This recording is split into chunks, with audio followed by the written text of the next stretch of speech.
Hello प्यारे बच्चों, आप सबका स्वागत है सागर एकेडमी में। और आप लोग पढ़ रहे हैं हाई स्कूल की गणित वास्तविक संख्याएं। आज हम लोग वास्तविक संख्याओं के एकदम अंतिम दौर में हैं और हम लोग वास्तविक संख्याओं के जो छोटे मोटे क्वेश्चन बच गए हैं उनको हम लोग पढ़ने का प्रयास करेंगे और समाप्त करने का भी ध्यान देंगे कि किस प्रकार से अब जो क्वेश्चन बचे हैं उनको हम कैसे हल करते हैं। उससे पहले आप सभी लोग नोट बना लें। नोट कर लें। अब हम कुछ ऐसे क्वेश्चनों को पढ़ेंगे जो क्वेश्चन आपके बहुविकल्पी में क्या करेंगे, सहायक होंगे। तो नंबर 1 लिख लीजिए। नंबर एक, दो परिमेय संख्याओं का योग। दो परिमेय संख्याओं का योग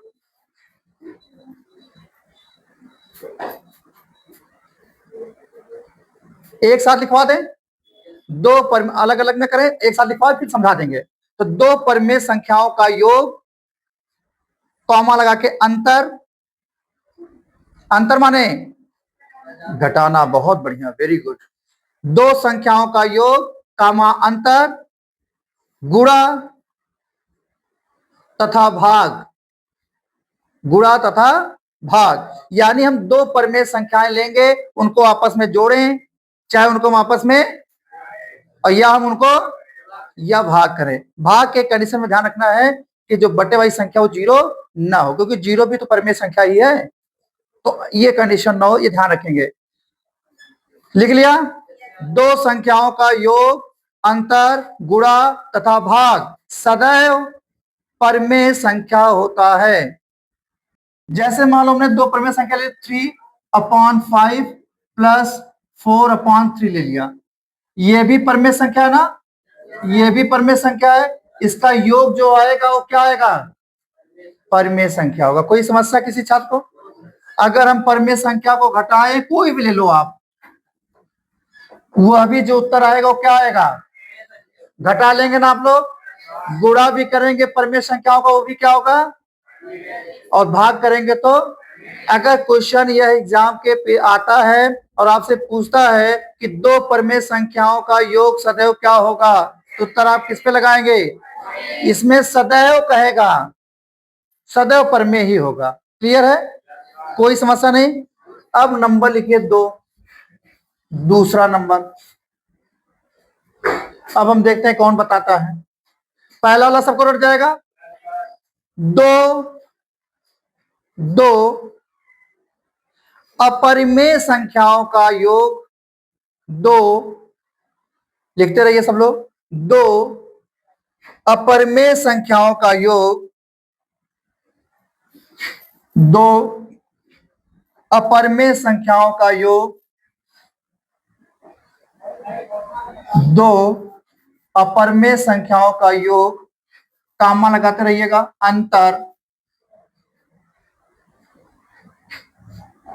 गुणा तथा भाग।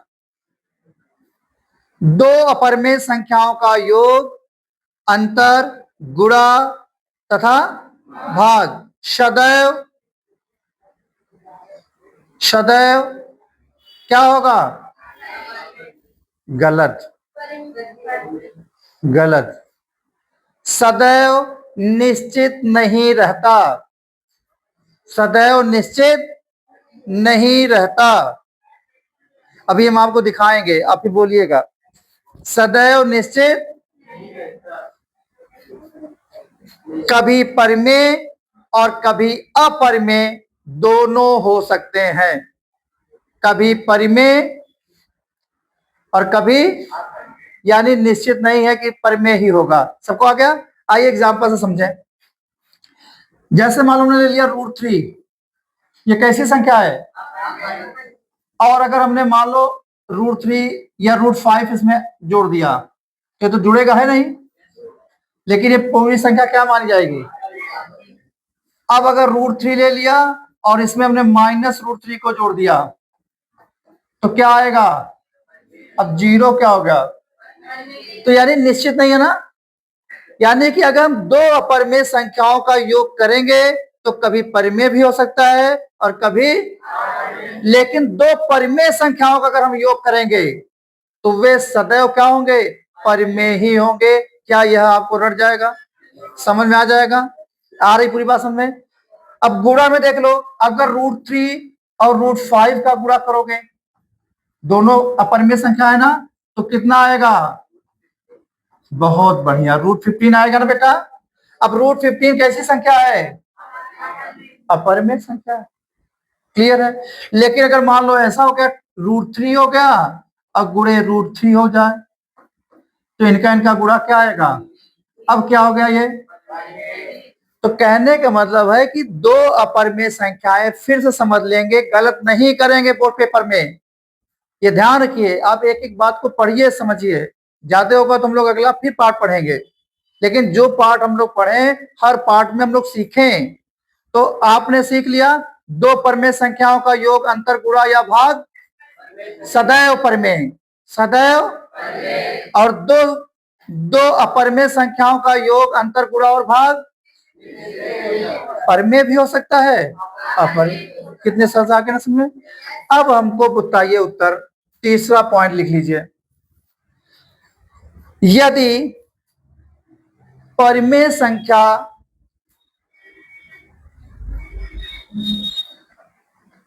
और अपरिमेय संख्या, परिमेय संख्या और अपरिमेय संख्या,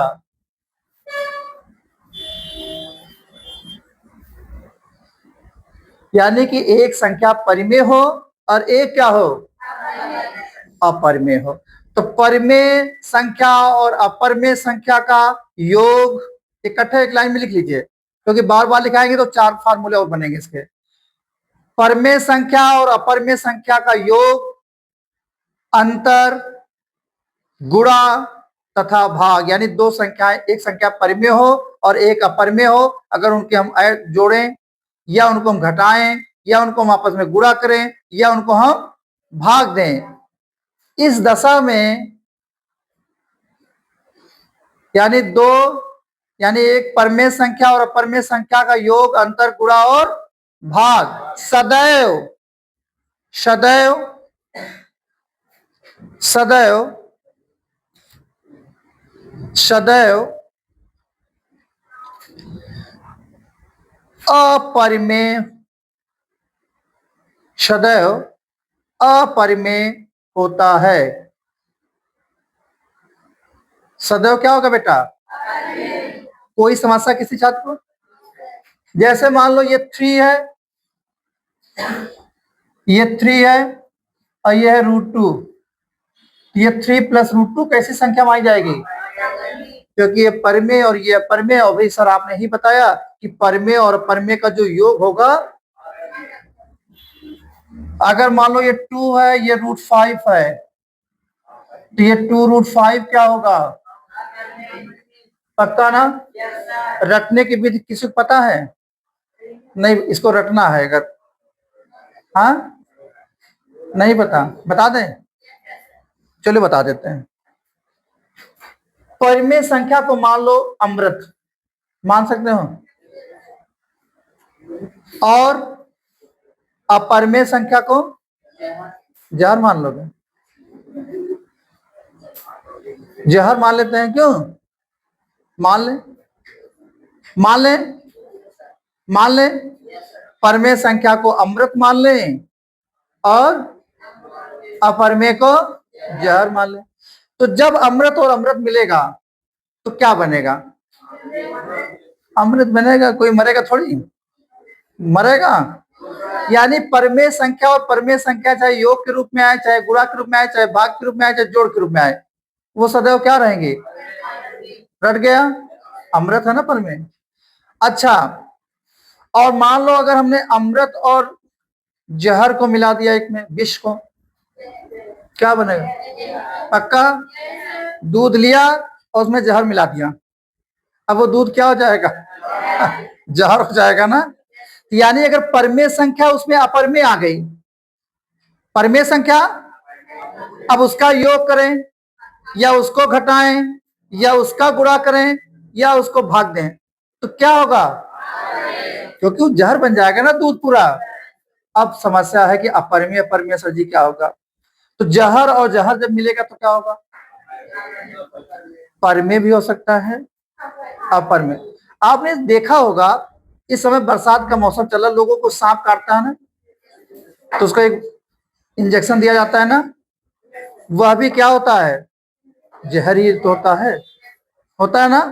यानी लोग, आपने सुना होगा गांव में कि जहर से जहर काटता है ना, तो यानी कि अगर अपरिमेय अपरिमेय और कभी कभी ऐसा कोई जहर जहर मिल गया और जहर, ऐसा भी तो हो सकता है।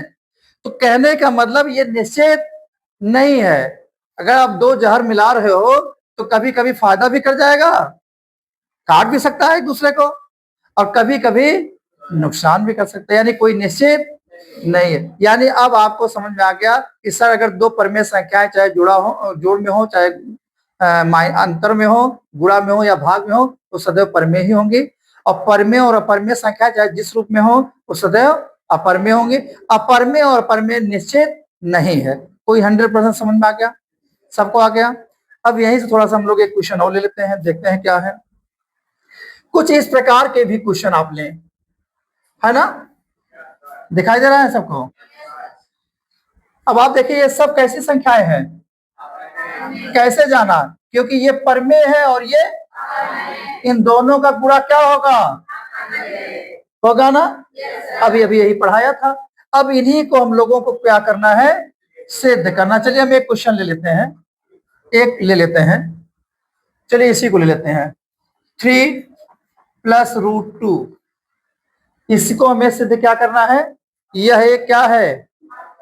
अपरिमेय है कि नहीं है? कितने लोगों को समस्या है कि सर ये पता नहीं अपरिमेय है कि परिमेय है? किसी कोई समस्या तो नहीं है? क्योंकि 3 कैसी संख्या है? परिमेय। 3 कैसी संख्या है? और √2 कैसी संख्या? अब परिमेय और अपरिमेय का योग क्या होगा? अपरिमेय होगा। रट जाना चाहिए बेटा आप, और कंफ्यूजन न रहे, नहीं वो पेपर में आएगा। तो चलिए स्टार्ट करते हैं। माना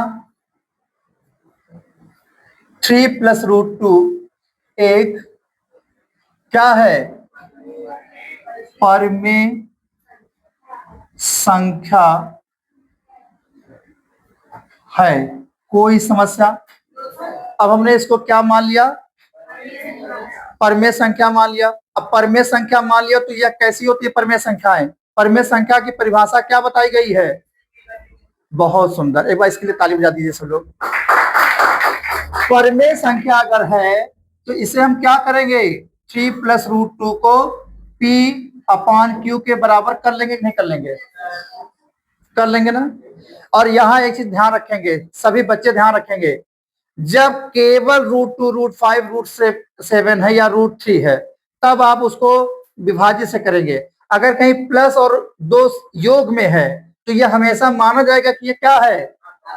ये माना ही जाएगा अपरिमेय है, वो सिद्ध नहीं करना। लेकिन अगर अकेले √2 आएगा तब आप उसको सिद्ध भी करेंगे। तो P/Q के रूप में है ना, जहां P व Q क्या है? जहां P व Q सह अभाज्य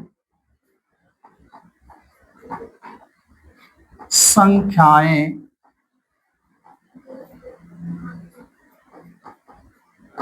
हैं। क्लियर है? कोई लड़का बताए, अच्छा ये बताए, एकदम अखड़े जाओ, सहभाज्य संख्याएं क्या होती हैं? पढ़ नहीं रहे आप, बताओ उधर। सहअभाज्य संख्या अभी कल के वीडियो में बताया। जिन दो संख्याओं का मासा एक हो या उभयनिष्ठ गुणनखंड एक हो वह क्या कहलाती हैं? रट लो, ऐसे कंफ्यूजन क्यों बना के रखते हो? 4 दिन हो गए आज पढ़ते पढ़ते, सैकड़ों बार बता चुके होंगे। सहअभाज्य संख्या को प्राइम नंबर, पहले दिन के वीडियो को अगर आप जाके सर्च करो तो उसमें हमने भाज्य संख्या, अभाज्य संख्या, सहअभाज्य संख्या तीनों को खूब बढ़िया से डिफाइन किया है। उसको बार बार जाके देख लिया करिए, बताया था ना। अब वीडियो भी नहीं देखना, क्लास में भी नहीं पढ़ना, कैसे काम चलेगा? पढ़िए सब लोग, बैठ जाइए। तो सहअभाज्य संख्या क्या है बेटा? सहअभाज्य संख्या क्या है? यानी कि P व Q क्या है, एक सहअभाज्य संख्या है, यानी ये परमेय संख्या भी तो है लेकिन सहअभाज्य संख्या का और कोई गुणनखंड। चलिए अच्छा, √2 बराबर क्या होगा, ये 3 उधर जाएगा ना, माइनस में हो जाएगा, कौन प्लस बता रहा है, प्लस की संख्या जब बराबर की उधर जाएगी तो उसका चिन्ह परिवर्तित हो जाएगा ना, माइनस का हो जाएगा। अब देखिए √2 Q से इसका क्या करेंगे, 3Q अपॉन, यहां तक समझ आ गया, यहां तक जल्दी से नोट कर लें, फिर हम आपको और समझाते हैं इसके आगे। आवाज नहीं करेंगे, नोट करेंगे। ऐसे जो बाकी और क्वेश्चन आपको होमवर्क करना है, क्योंकि आज हमें बहुविकल्पी भी बताना है और कुछ आपको होमवर्क भी देना है।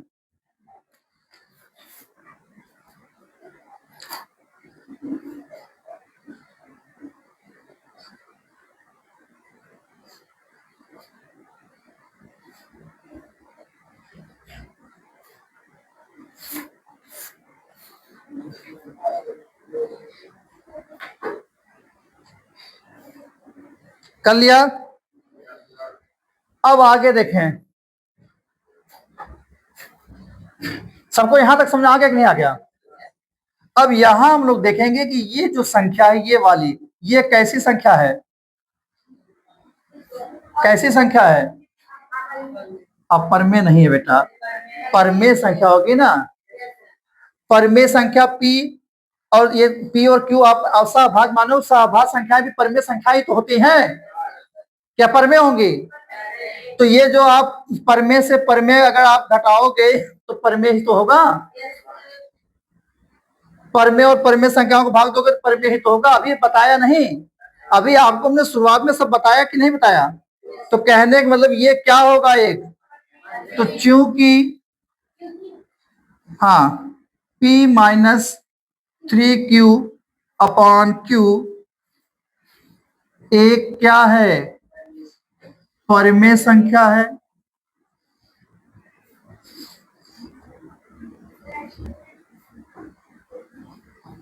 जबकि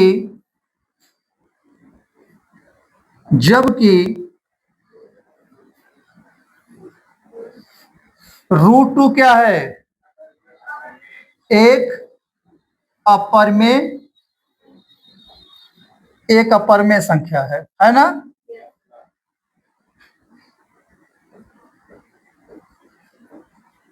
कोई समस्या,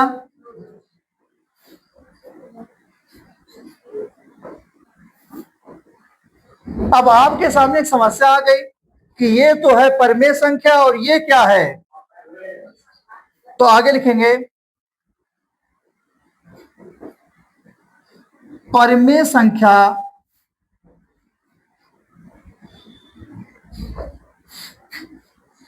परमेय संख्या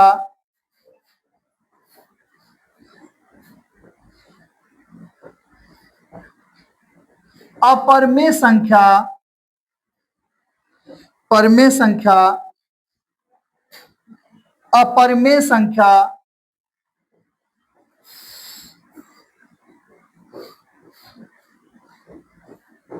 के बराबर नहीं हो सकती, कि हो सकती है, नहीं हो सकती ना, तो इसलिए हमारी मानी गई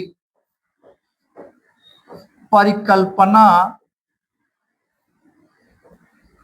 में क्या हो गया कि नहीं हुआ, भास है, तो जब विरोधाभास है तो इसका भी तो बदल जाएगा अब ये, तो इसलिए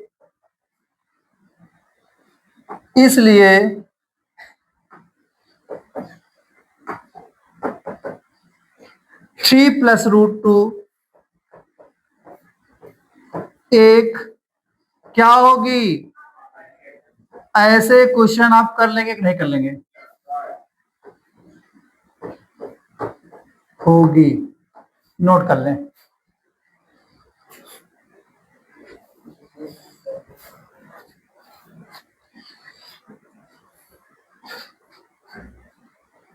और आपको पहले ही पता चल गया था कि परमेय संख्या और अपरमेय संख्या का योग अपरमेय संख्या ही होगा।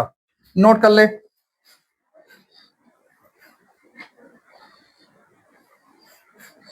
एक प्रकार का और क्वेश्चन है, देखते हैं उसमें स्लाइड में आज है कि नहीं है।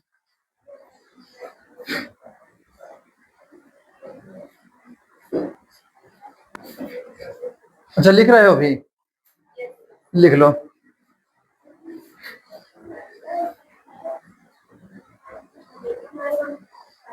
नोट कर लिया? नोट कर लिया बेटा सब लोगों ने?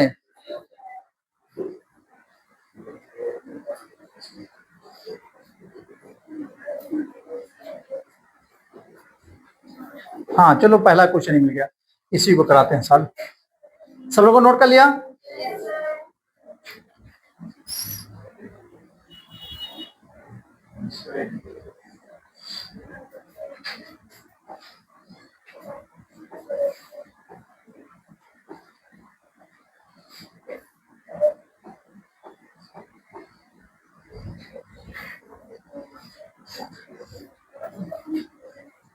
अक्षर दिखाई दे रहा है कि नहीं दे रहा है? सबको दिखाई दे रहा है? देखिए कुछ ऐसे भी क्वेश्चन एग्जाम में मिलते हैं, आपकी किताब में कुछ ऐसे भी क्वेश्चन होंगे, होंगे ना? आइए इन क्वेश्चनों को भी ध्यान लें। अब जो क्वेश्चन हमारे छूट रहे हैं उनको आप बताते रहेंगे और हम कुछ क्वेश्चन आपको होमवर्क देते भी रहेंगे। चलिए आइए देखें, हम लोग इधर लगा लेंगे। पहला क्या है, 65 और 170 के एचसीएफ को 65m माइनस 117 के रूप में क्या किया गया? अक्षर सबको दूर तक दिखाई दे रहा है कि नहीं दे रहा?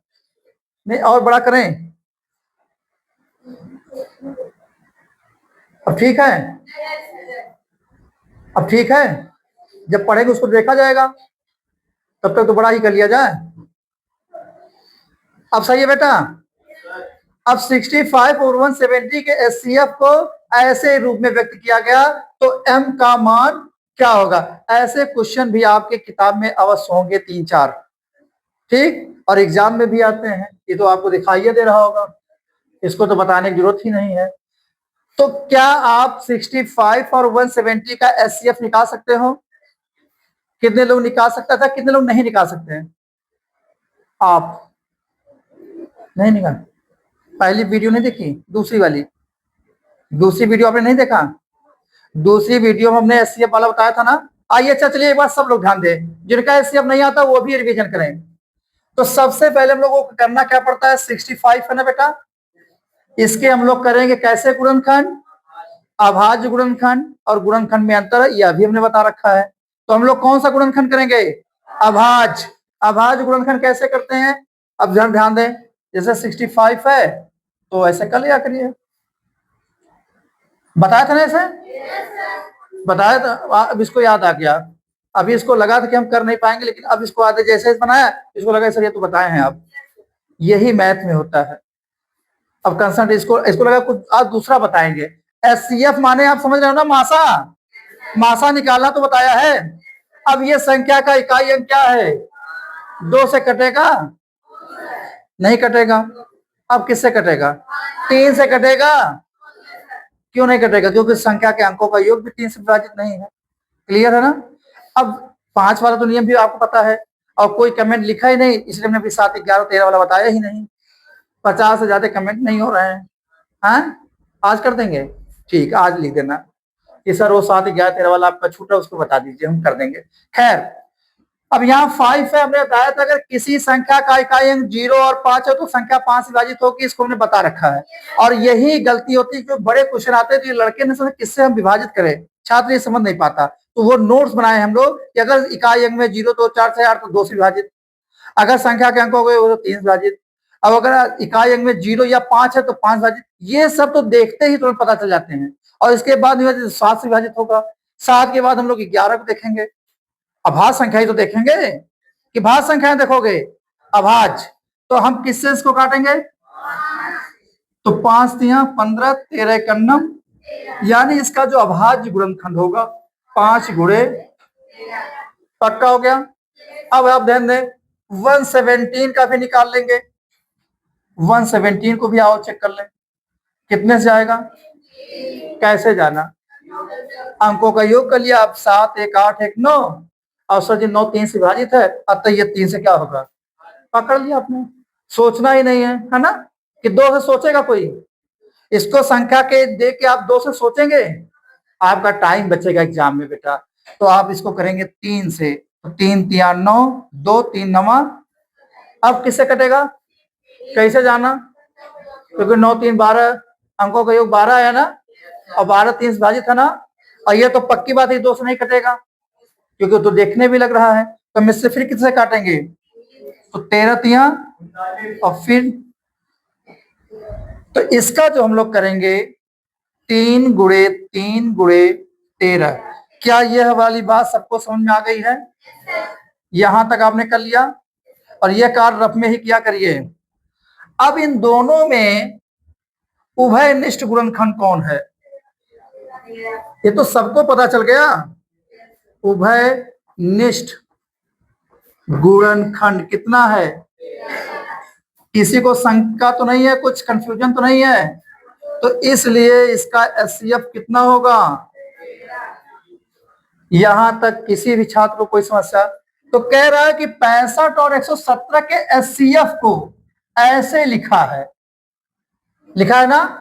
तो इसलिए अब आपके अनुसार क्या हो जाएगा? ये जो 65m है और माइनस 117 है, ये क्या है? एचसीएफ ही तो है। तो हमारा एचसीएफ कितना आया है?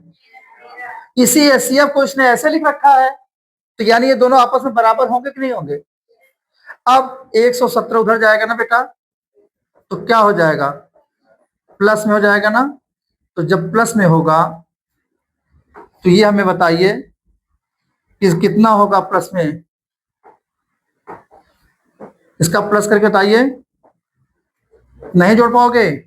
7 3 हासिल आया, 1 1 2 और 1 130 हो जाएगा ना? 130 होगा कि नहीं होगा? पक्का ना? यहाँ 65m है, क्यों 65m कर ले? हाँ, यहाँ पे 65m कर दिया जाना, ये तो उधर गया नहीं है। तो m बराबर क्या होगा? ये जो 65 यहाँ गुणा में है, उधर जाके क्या होगा? तो 13 से काट दिया जाए, 13 पचे, अब 13 का नम 13 शून्य 10 हो जाएगा ना। फिर 5 एक नम 5 दूनी, तो m का मान कितना आएगा?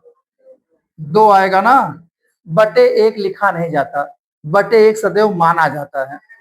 ठीक, जैसे x की घात 1 लिखी नहीं जाती, सदैव मानी जाती है। तो इसमें कहीं 2 है, तो यह विकल्प क्या हो गया? आपको भी आया? ऐसे आप रफ में कर लेंगे और निकाल लेंगे। चलिए इसको मिटाया जाए।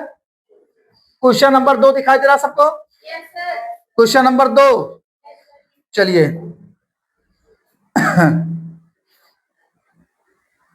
चले मिटाएं, नोट कर लो जल्दी। नोट कर लिया? आगे चले, क्वेश्चन नंबर 2।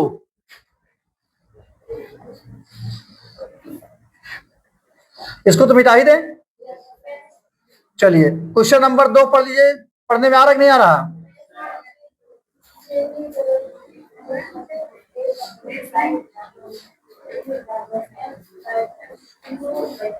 हो गया?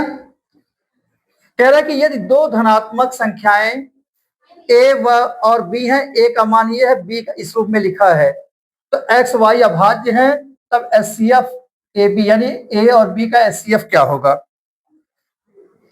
क्लियर है? तो a संख्या कितनी लिखी है? x की घात 5 और y की घात, और b कितना दिया बेटा? x cube y cube. क्या निकालना है? एचसीएफ निकालना है। कितना होगा? कितना एचसीएफ होगा? हैं? क्या नियम है? देखिए 2 प्रकार से आप लगा सकते हैं। अगर आपको लगता है कि सर हमारा एग्जाम बहुविकल्पी है, तो वह विकल्प में तो आपको टिक ही लगाना है। तो आप ऐसे भी कर सकते हैं, इसको आप ऐसे भी लिख सकते हैं, x को कितने टाइम्स 5 बार लिख लेंगे ना। अभी हम दूसरी विधि बताएंगे। और y को क्या करोगे 2 बार कर देंगे ना। इसी प्रकार से इसको क्या करोगे 3 बार लिख दोगे, y को भी। कोई समस्या। अब उभयनिष्ठ देखो, 3 बार यहां x आया और 3 बार, अब तो इसमें x है नहीं, और 2 बार y इसमें और 2 बार, यानी कि यहां और इसमें कॉमन क्या होगा 3 बार x हो जाएगा और 2 बार, यानी कुल मिला के कितना आएगा। यह तो हो गई कि जब आपको लगता है कि सर हम समझ नहीं पा रहे थे तो हमने ऐसे कर दिया, ठीक। ये तो तब का है नियम कि जब आपको लगा सर हमको समझ में नहीं आ रहा था, इसको हमने ऐसे गुणा के रूप में किया। और आपने बताया था कि एचसीएफ निकालने के लिए उभयनिष्ठ गुणनखंड लेते हैं, तो इसमें और इसमें जो मिला उसको हमने क्या किया लिख लिया, उभयनिष्ठ कर लिया। क्यों। अब दूसरी विधि क्या कहती है कि अगर आपको और जल्दी लगाना हो एग्जाम में, ठीक, तो एचसीएफ में क्या होता है, या तो नोट कर लें, पहले स्लाइड थी इसकी, आज शायद स्लाइड है नहीं। एचसीएफ और एचसीएम में क्या करते हैं, एचसीएफ में हमेशा सबसे छोटी वाली घात, एचसीएफ में छोटी घात और एलसीएम में सबसे बड़ी घात। इसको नोट में लिख लीजिए। अगर इस प्रकार का क्वेश्चन रहेगा तो एचसीएफ निकालने के लिए हम लोग क्या करेंगे, सबसे छोटी घातों का प्रयोग करेंगे। आइए फिर से एक बार देख लें, इसको मिटा ही दे। ये तो आपको जब छूट रहा हो एग्जाम में नहीं कर पा रहे हो, वो विकल्पी में बहुत बड़ा फायदा भी होता है।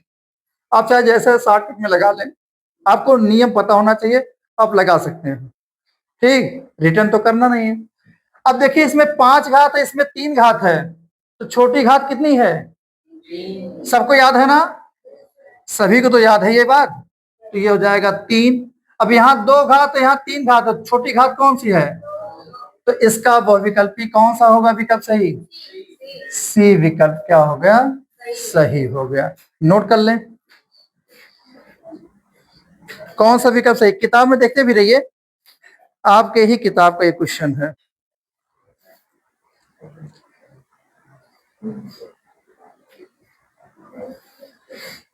क्या कर लिया, चलें कर लिया।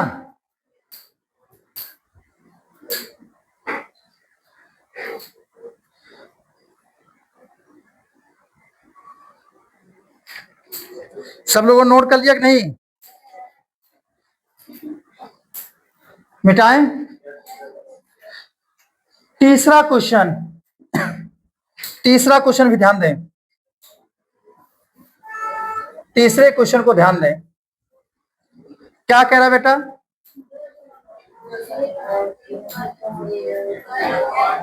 अच्छा आपको हमने एक सूत्र बताया था ना एक दिन कि 2 संख्याओं का गुणनफल क्या बताया था, एचसीएफ गुणे एलसीएम, बताया था कि नहीं बताया था, बताया था, रट लेना है आपको।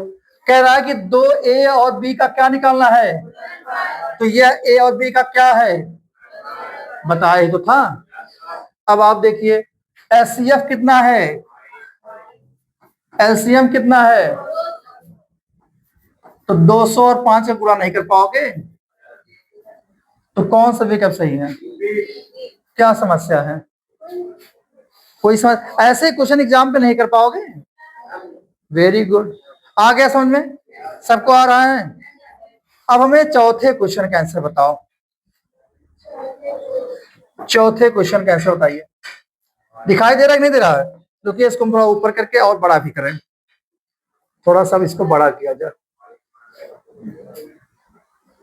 दिखाई दे रहा बेटा ना, 22/7 माइनस पाई, 22/7 माइनस पाई,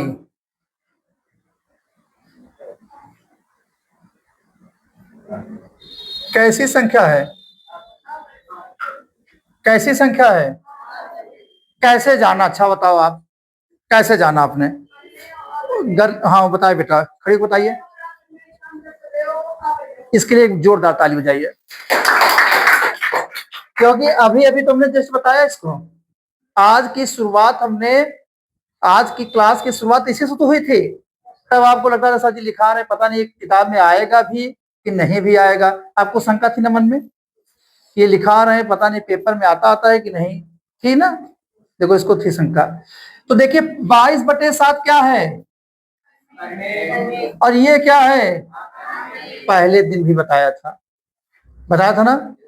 तो परिमेय और अपरिमेय का अंतर क्या होगा, जहर और अमृत मिलाओगे क्या बनेगा, जहर, दूध में मिला दिया जहर, जहर, ये सब बताया था ना। गुड। तो ये तो ऐसे ही लगा लोगे, इसको हल करना पड़ेगा। अच्छा अब आगे चलिए, अब आगे चलें, 5वां क्वेश्चन पढ़ें। 5वां क्या कह रहा है, दिखाई दे रहा है कुछ? 6a+5 से ठीक पहले आने वाला धन पूर्णांक,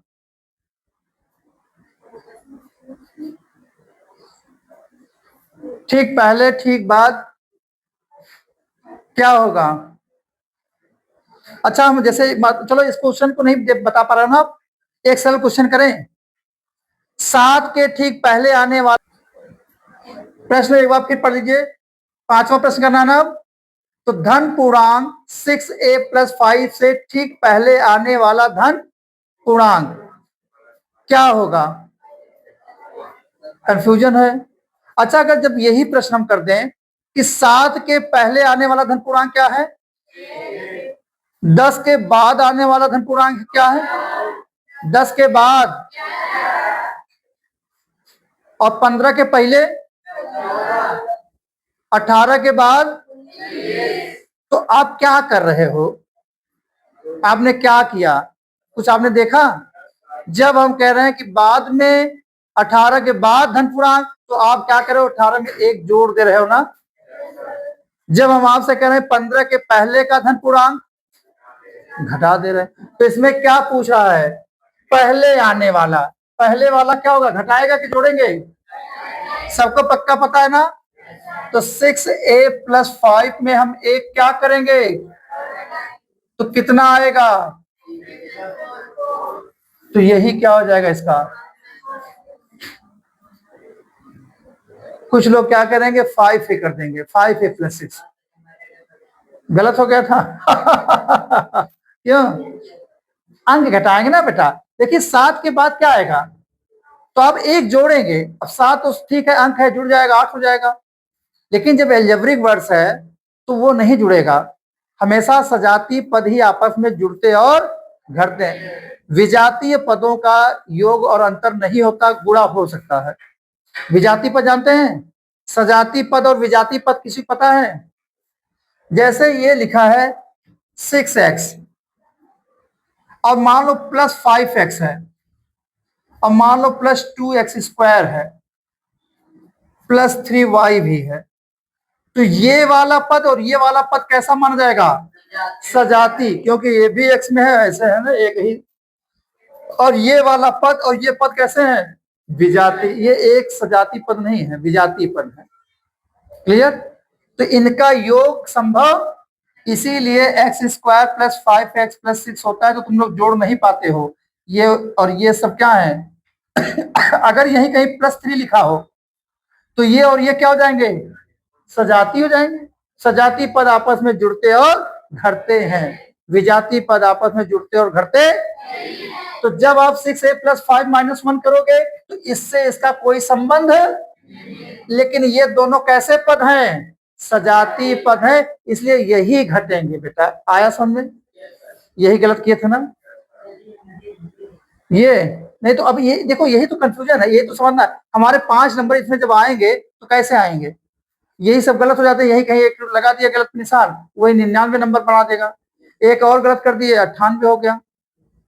आगे की भी कहानी हम लोग पढ़ेंगे तो देखा जाएगा। यहां तक आ गया, आगे बढ़ा जाए।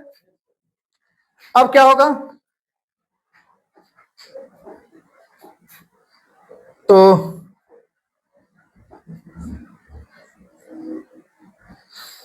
चलिए इसको मिटा ही दें। अगला क्वेश्चन क्या कह रहा है, इसका जवाब सब लोग दे लोगे कि नहीं दे पाओगे? अपर में संख्या, 4 विकल्प दिया है, कौन संख्या अपर में है? ये तो सबका सही होना चाहिए। अपर में संख्या कौन है? किसमें भी गलत करके आओगे? 22/7 क्या है? 0.69 क्या है? क्यों? क्योंकि ये शांत है। दशमलव के बाद जब अंक समाप्त हो जाता है, पहले वीडियो में बताया था कि दशमलव के बाद जब अंक समाप्त हो जाए तो क्या होगा? और ये क्या है? तो रूट लगा है, लेकिन ये क्या है? परफेक्ट स्क्वायर है, यानी इसका वर्गमूल निकाला जाएगा तो 5 क्या आएगा, जो कि क्या हो जाएगा? बचा कौन? पाई कैसी संख्या है? अब थोड़ा सा पाई के बारे में कहानी सुनेंगे। पाई, कोई बता सकता है कि पाई की उत्पत्ति कहां से हुई होगी? नहीं पता? देखिए पाई है क्या, आइए थोड़ा सा ध्यान दें। पाई क्या है आप जान लीजिए।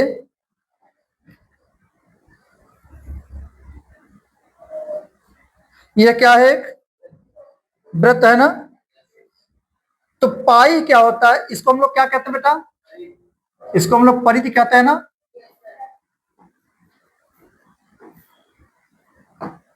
और ये क्या है? ये व्यास है। सबको समझ में आया ना? तो जो पाई होता है, जब पहले क्या किया गया था, जब पहले आप लोगों ने पढ़ा होगा इतिहास में, सबसे पहले आविष्कार किसका हुआ था? कौन बताया? इसके लिए जोरदार ताली जाइए। जो हमारा मानव समाज था उसमें जो सबसे प्रगति का कारण बना वो कौन बना? पहिया। क्योंकि पहिया जब आविष्कार हुआ तो पहिया से एक आसान हो गया कि यहां से वहां तक जाने में आसानी हो गई ना। अब पहिया कैसे होता है? वृत्ताकार होता है ना, छल्लेदार होता है। तो पहिए का सबसे पहले आविष्कार हुआ, तो वहां से पाई की खोज कैसे हुई, बहुत ध्यान से सुने। तो पाई क्या होता है बेटा? जो आपकी परिधि होती है और बटे व्यास के अनुपात को पाई कहते हैं। यानी कोई भी वृत्त ले लें संसार का, संसार में जितने भी वृत्त बनाए, छोटा बनाए बड़ा बनाए, उसकी परिधि को आप नाप लें और उसके व्यास से क्या करें? भाग करें, तो वह क्या होगा? क्योंकि आप लोग जानते होंगे जो परिधि का सूत्र होता है क्या होता है? 2πr होता है ना। और व्यास का मान क्या होता है? तो 2r से क्या होगा? तो पाई ही तो बचेगा। यानी पाई कैसे आई, पाई का मान क्या होता है? तो यह तो आपके बात समझ में आएगी सर, अगर कोई भी वृत्त लेंगे उसकी परिधि का और व्यास का अनुपात ही क्या कहलाता है? पाई कहलाता है। क्या यह बात सबको समझ में आ गई? अब समस्या है कि जो पाई का मान है, पाई का, वह आप जो देखते हो कि 3.14 लिख दिया गया, ऐसा नहीं है। 0.4 के आगे भी वो क्या है? अभी तक भी संख्याएं क्या हो रही हैं? खोजी ही जा रही हैं, वो कट नहीं रही हैं। क्लियर हो गया? इसीलिए पाई को हम लोग क्या मानते हैं? क्योंकि भी चली जा रही है, तो पहले ही वाली वीडियो में बताया था हमने कि जब शांत नहीं लगा, शांत होगा और अनावर्ती भी हो जाए। देखो कौन लड़का अनावर्ती भी हो जाए, नहीं गुड, अनावर्ती भी हो जाए, यानी अशांत भी हो, और अगर आवर्ती है, अशांत है और आवर्ती है तो फिर परमेय ही होगा। लेकिन अगर अशांत है और अनावर्ती है तो वह भी क्या होगा? अपरमेय होगा। तो ये बेटा ऐसे चला जाता है। अगर इस पे सर्च करोगे ऑनलाइन या उस पे आप गूगल पे, तो इसका मान कम से कम 32, 35, 40 अंकों तक, जितने अंकों तक सर्च करना चाहिए वो कट ही नहीं रहा है। तो क्या हो जाएगा ये? अब आपके मन में एक प्रश्न आएगा, सर जब इतना ये बात है तो हम लोग पाई का मान 22/7 क्यों लिखते हैं? कितने लोगों के मन में यह प्रश्न है? एक और बस। तो ये जो 22/7 है, हम लोग इसका मान गणना के लिए करने के लिए रखते हैं। किसके लिए? गणना के लिए। गणना जानते हैं ना आप? जैसे हम कोई क्वेश्चन लगा रहे हैं मेंसुरेशन का, उसमें पाई आ गया, वृत्त का कोई क्वेश्चन उसमें पाई आ गया तो हम उसकी देखने के लिए उसकी एक गणना हो जाए, लगभग हम जान जाए कितने सेंटीमीटर क्या इसकी पैज है ना, या इसका क्या, तो वहां के लिए हम लोग 22/7 का इस्तेमाल करते हैं, क्योंकि गणना में मान लो बहुत छोटा सूक्ष्म अगर कोई गलती हो भी जाएगी तो वो गणना में नहीं गिनी जाती। जैसे मान लो किसी व्यक्ति को आपको 1 करोड़ 5 पैसे देने हो, 1 करोड़ 1 करोड़ रुपए और 5 पैसे देने हो, क्या 5 पैसे आप देंगे उसको? क्यों नहीं देंगे? क्योंकि 1 करोड़ रुपए के सापेक्ष जो ये 5 पैसा है ये बहुत छोटी राशि है। कैसी राशि है? यानी गिनने योग्य नहीं है। तो गणना में ऐसी बहुत छोटी छोटी राशियों को नहीं गिना जाता। जैसे अब यहां से और रायबरेली की डिस्टेंस कितनी दूर है? 20 किलोमीटर मान लें।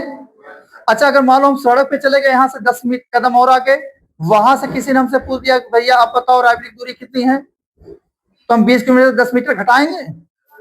घटा के बताएंगे उसको? क्यों नहीं घटाएंगे? क्योंकि 20 किलोमीटर के सापेक्ष 4-5 मीटर क्या है? गणना योग्य नहीं है। गणना योग्य, तो उसकी गणना नहीं की जाती। इसी प्रकार से आप समझ गए होंगे कि जो पाई का मान है 22/7 ये अनुमानित मान है। कैसा मान है? अनुमानित मान है कि आप गणना न करना तो ये रख लीजिए। पाई का वास्तविक मान नहीं है। क्या आज बात समझ में आ रही है? यानी ये जो पाई का मान आप देख रहे हो ये वास्तविक मान, अनुमानित मान है, जिससे कि हम लोग गणना करने में क्या होगी? आसानी होगी। कोई समस्या? सबको समझ में आ गया? अब आगे देखेंगे कौन सा क्वेश्चन पढ़े? 4√3। अब इसका उत्तर अगर नहीं कोई देगा तो पिटाई भी करेंगे। क्या है? कैसे जाना? क्योंकि 4 है परमेय संख्या, सर आज ही आपने बताया। और √3 क्या है? अपरमेय संख्या, और अपरमेय संख्या का गुणा, क्योंकि अमृत और जहर चाहे योग में मिले, चाहे गुणा मिले, चाहे भाग मिले, सर आपने बताया तो जहर ही बनेगा। याद हो जाएगा, कंफ्यूजन भी नहीं है। क्यों? कर लोगे तो क्या होगा बेटा? अब आइए देखें, ये सारे क्वेश्चन ऐसे आपको लगता होगा सर ये आपको खूब बताए हैं, लग रहा कि नहीं लग रहा? चलिए आगे देखें, 9वां क्वेश्चन क्या कह रहा है। क्वेश्चन नंबर 9 देखें क्या कह रहा है।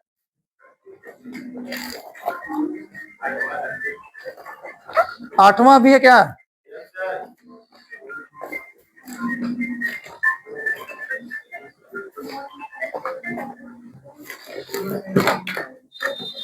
देखें फोन किसका आ रहा है, देख लीजिए। अच्छा चलिए बाहर से है। 8वां ताना है। ये सब क्या लिख गया? अच्छा ये वाला कर दें, ठीक है। 8वां करना ना अब, ठीक है बेटा। चलिए आइए 8वां बताइए, कुछ बताते भी रहिए। 8वां पढ़िए क्या लिखा है। यदि दो संख्याओं का एचसीएफ 1 है तो वे संख्याएं क्या कहलाती हैं? क्या यह भी नहीं कर पाओगे? कर लोगे ना? कर लेंगे ना?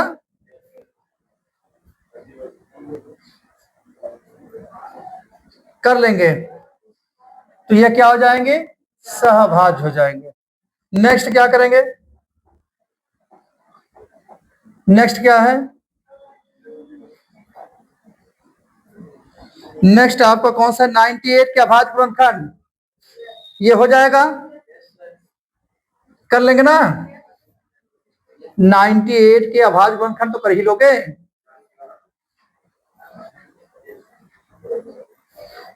क्या होगा? 98 का अभाज्य गुणनखंड क्या होगा? इसको छोड़ दें, इसको छोड़ दें, घर पे कर लोगे?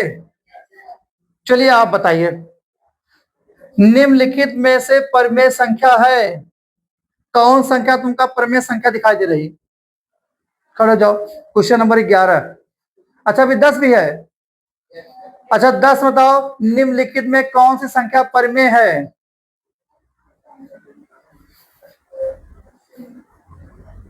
10 बताओ, निम्नलिखित में से 4 दिया नहीं, √5 है, ये रूट क्या है 5 है, √1 है, 1 + 4/9, इसमें कौन संख्या परिमेय है? 5 तुमका परिमेय दिखा जब कल हम लोग सिद्ध किए थे।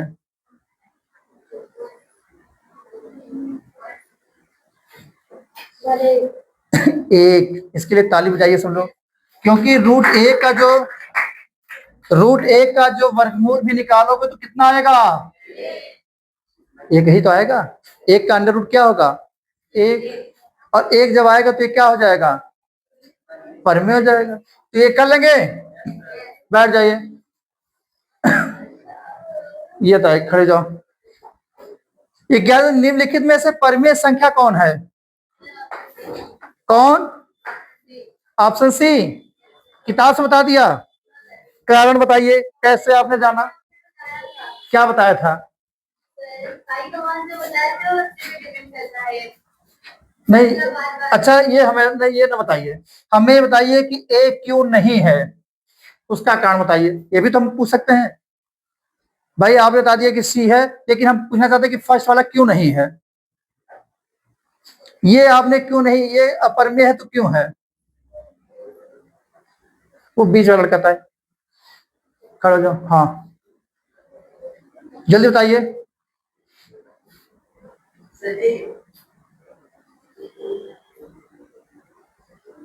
आप बताओ बेटा।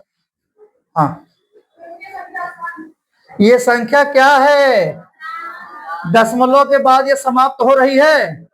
आप वीडियो भी नहीं देख रहे हो जाके, मतलब जिस कारण से हमारी टीम पूरी परेशान हो रही है और इतना ज्यादा ध्यान देती है, मेहनत करती है। आप देखते होंगे कि 10-15 मिनट पहले हम लोग सेट करते हैं ना, और आप जाकर इतनी सुविधा है कि अगर आप यहाँ भी पढ़ के अगर आपको लगता है कि थोड़ा कम पढ़ पाए हैं तो घर पे जाकर आप रिवीजन कर सकते नहीं कर सकते? तो ये संख्या दशमलव के बाद क्या हो गई है? तो ये क्या होगी? अपरिमेय होगी ना। अगर दशमलव के बाद नहीं रुक रही है संख्या, अनावर्ती भी है, तो क्या होगा? वो अपरिमेय होगा ना बेटा। अब ये क्या है सर? ये तुमको पता ही है, क्योंकि √3, √5, √2, √7 ये सब क्या है? और ये क्या है? इसको भी अगर हम हल करने जाएंगे तो 9/10 हो जाएगा। 9 का तो मान लो आ जाएगा 3, 9 का तो मान लो 3 आ जाएगा, लेकिन 10 का तो नहीं निकल पाएगा। और सर अभी आज ही आपने बताया है कि परिमेय संख्या और अपरिमेय संख्या का जो भाग होगा अपरिमेय होगा।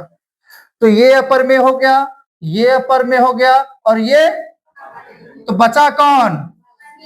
तो ये क्यों परिमेय है? क्योंकि दशमलव के बाद संख्या क्या हो जा रही है? आवर्ती। देखो ये 7 3 आ रहा है ना बार बार, यानी अगर इसको चाहो तो 2.73 बार भी लिख सकते हो। तो हमने बताया था अगर संख्याएं अशांत हो लेकिन आवर्ती हो तो भी संख्याएं क्या होती है? परिमेय संख्या होती है। पहले वीडियो में बताया, जिसका छूट रहा हो वो जाके देख लिया करें। बैठ जाइए। नेक्स्ट क्वेश्चन बेटा, 12वां। 12वां क्या कह रहा है बताओ? हाँ तो बताइए कौन सा है? कौन जाना? सी है। बताया था क्या हमने? ये बताया नहीं था।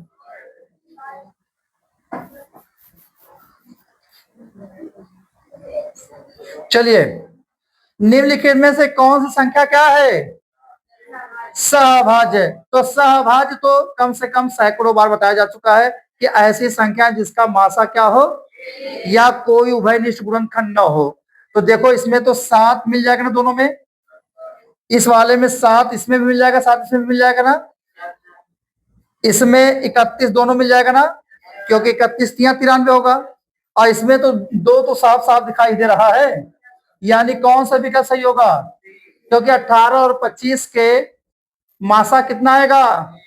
क्योंकि कोई गुणनखंड कॉमन ही नहीं होगा। ऐसे ही क्वेश्चन कर लेंगे ना कि गलत तो नहीं मार्क आओगे एग्जाम में? फिर क्या कह रहा है, 15, 18, 24, होमवर्क छोड़ दे। 14 नंबर क्या कह रहा है, 14 नंबर क्या कह रहा है, लासा ज्ञात करना है ना, इसका क्या ज्ञात करना है, तो निकाल नहीं लोगे, निकल जाएगा ना।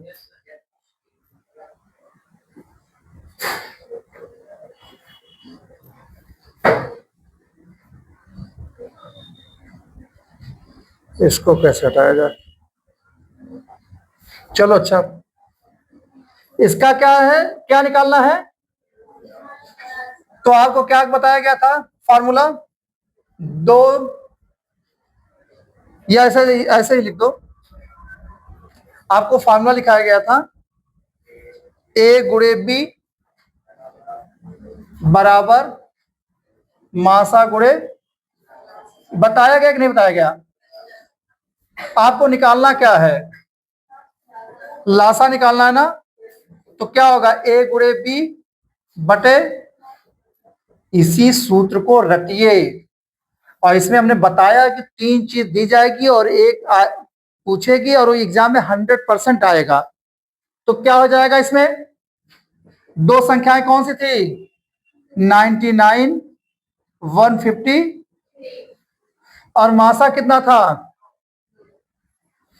9 से बड़ी वाली संख्या काट दी जाए, नहीं इसी को काट दो, तो 11 तिया हासिल आया, 11 पचे 55 और 3, 5, 11 करने में 11 और 5, कहीं मिल रहा ये, अच्छा ये देखिए बहुत ही चालाक थे इन्होंने, अच्छा ये नहीं दिया, ये दिया ना, हाँ ये दिया हुआ, तो कौन सा विकल्प सही हो जाएगा, और बाकी में तो नहीं है, आप टिक लगा क्या हो गए, तो कहने का मतलब है ऐसे ही विकल्प के क्वेश्चनों को हम लोग क्या करते हैं, लगा लेंगे ना एग्जाम में। आगे देखें, इसके और आगे क्वेश्चन होंगे,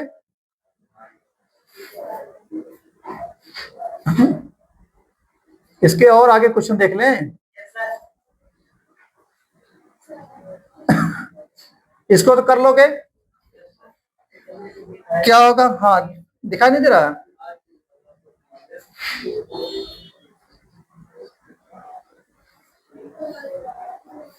अब है ठीक, भाज्य शेषफल भाजक को क्या होगा, यही वाला होगा ना, तो सी कर लोगे, ये तो कक्षा 8 से पढ़ते चले आ रहे हो, और हमें आशा कि अब ये भी कर लोगे, लासा दिया है, इसका मासा निकालना ना दो संख्याओं का, अभी जो बताया था, इसका आप कर ही लोगे, निम्नलिखित में से अपरमेय संख्या कौन होगी, डी वाला ना, क्योंकि ये तो 81 का 9 आ जाएगा ना, और 25 का 5 आ जाएगा, और ये तो खुद ही परमेय है, और अभी सर आप ही ने बताया कि परमेय और अपरमेय का योग क्या होगा, सरलतम रूप कर लोगे, 144 का भाज्य गुणनखंड कर लोगे, और इसके बाद ये एलसीएम और एचसीएफ निकाल ही लोगे। अब ये पूछ रहा है, ये वाला बड़ा इंपॉर्टेंट है, हाँ ये क्या कह रहा है बेटा, 22 नंबर क्या कह रहा है, हाँ अभी लिखाया था ना, एक परमेय संख्या और एक अपरमेय संख्या का योग होगा, क्या होगा, पक्का, अभी जो लिखाए थे फायदा हुआ, आज आते ही लिखाए थे ना, 15 और 25 का एचसीएफ, तो उनका एचसीएफ निकालने में कोई समस्या, √2 और 2 - √2 का गुणनफल क्या होगा,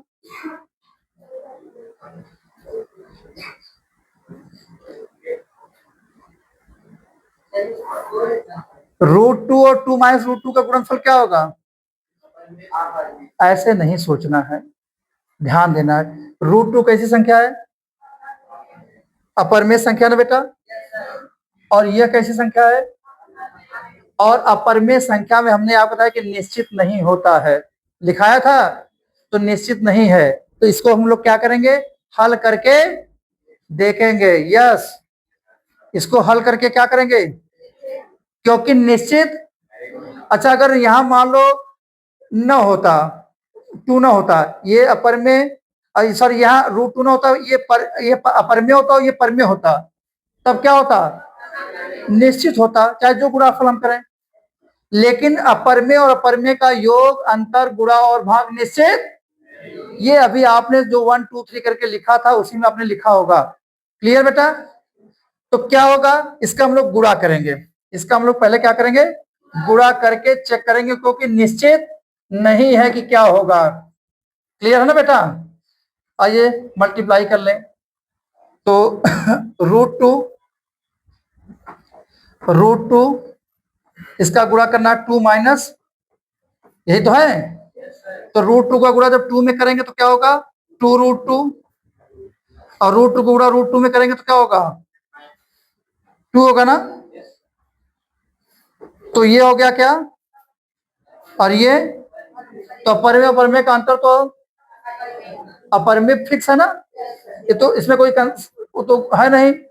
या 2 कॉमन ले लें, √2 - 1 बचेगा ना, तो ये अपर में है और ये क्या है, पर में, और अपर में का गुणनफल अपर में होगा, ये भी फिक्स है ना, इसमें तो शंका की बात है नहीं, इसमें तो कोई कंफ्यूजन नहीं है। तो क्या होगा, लगा लेंगे। देखिए ऐसे ही क्वेश्चन देखिए आया भी है 2025 में, ठीक, ऐसे क्वेश्चन गलत ना हो, किताब से लगा लीजिएगा। और हमें आशा है कि अब आप सारे क्वेश्चन आप क्या करेंगे, लगा लेंगे ना। तो इतना ही आज हम लोग करेंगे, और अगर आपके कोई क्वेश्चन हो तो आप हमको व्हाट्सएप के माध्यम से, जो हमारी टीम है उसको आप दे देंगे, हमारे पास आ जाएगी। कल अगले नेक्स्ट वीडियो में हम लोग बहुपद की ओर बढ़ेंगे। कोई समस्या किसी छात्र को? आपके जो क्वेश्चन आएंगे संडे बताए जाएंगे।